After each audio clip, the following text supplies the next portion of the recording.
నెల్లూరు నగరంలో చోరీలకు పాల్పడుతున్న ముఠాను పోలీసులు అరెస్టు చేశారు.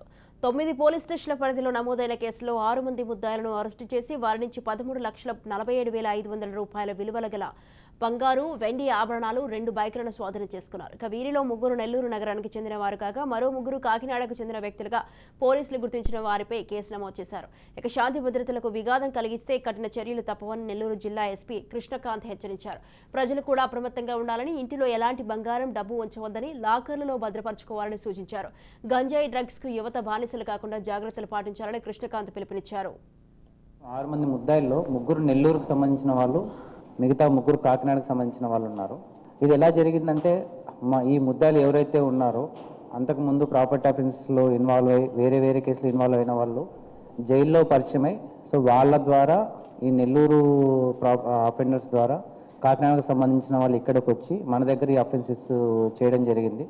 దీంట్లో కొంతమంది ఆల్రెడీ ఒక పర్సన్కి అయితే ప్రసాద్ అనే పర్సన్, అతనికి కాకినాడలో కేడీ కూడా ఒకటి ఓపెన్ అయ్యి ఉంది. అక్కడ పోలీసులను కూడా మనం విచారణ టైంలో కూడా కనుక్కోవడం జరిగింది, అతను ఏమేమి అఫెన్సెస్ చేయడం జరిగిందని చెప్పేసి.